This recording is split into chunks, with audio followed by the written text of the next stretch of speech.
नमस्कार मित्रांनो, मी तुकाराम सुरनर जी आर आणि योजना या युट्यूब चॅनलमध्ये आपल्या सर्वांचं स्वागत आहे. आजच्या व्हिडिओमध्ये आपण एक अत्यंत महत्त्वाची माहिती पाहण्याचा प्रयत्न करणार आहोत. जे काही महाडीबीटी पोर्टल आहे, म्हणजे तुमचं जे काही अनेक योजना आपण महाडीबीटी पोर्टल मधून घेत असतो, त्याच्यामध्ये काही ज्यावेळेस अपडेशन आलेलं होतं, त्यावेळेस त्यांना जे काही तुमची जात आणि अपंग असलेला प्रवर्ग म्हणजे तुमची कास्ट कोणती आहे किंवा अपंग आहात का नाही आहात, याच्यामध्ये कास्ट जी काही आहे ते सिलेक्ट करताना अनेक जणांनी मोठ्या प्रमाणामध्ये चुका केलेल्या होत्या. ते अपडेट करण्याचं महत्त्वाचं अपडेट आलेलं आहे आता. ते कशा पद्धतीनं अपडेट करायचं, त्याच्याशिवाय तुम्हाला कुठलाही लाभ मिळणार नाही. कारण की तुमची कास्ट कोणती आहे त्या कास्टनुसार तुमचं लाभ दिला जातो. तर ते कशा पद्धतीनं अपडेट करायचं सविस्तर माहिती आजच्या व्हिडिओमध्ये आपण पाहणार आहोत.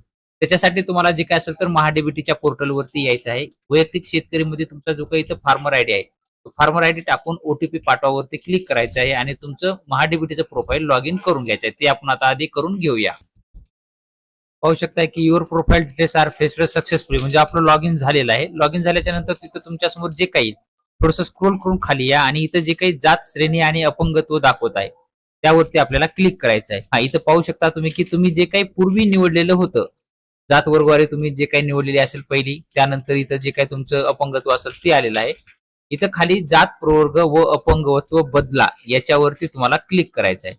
त्यावरती क्लिक केल्याच्या नंतर तुम्हाला इथं दाखवलं जाईल सध्याचा जात प्रवर्ग. आता इथं आपण हे पाहू शकता की आपण जात प्रवर्गाची किंवा अपंगत्वाची माहिती अद्ययावत करीत आहात. कृपया पृष्ठ केलेली माहिती आपल्या अधिकृत नोंदणीनुसार अचूक असल्याची खात्री करून घ्या असं सांगण्यात आलेलं आहे. याला ओके करा. ओके केल्यावर इथे दाखवलं बघा सध्याचा जात प्रवर्ग तुमचा जनरल आहे. त्यानंतर सध्याचा अपंगत्व कुठलंही नाहीये. इथं पण ऑदर म्हणजे जनरल आणि नो तिथंच आहे.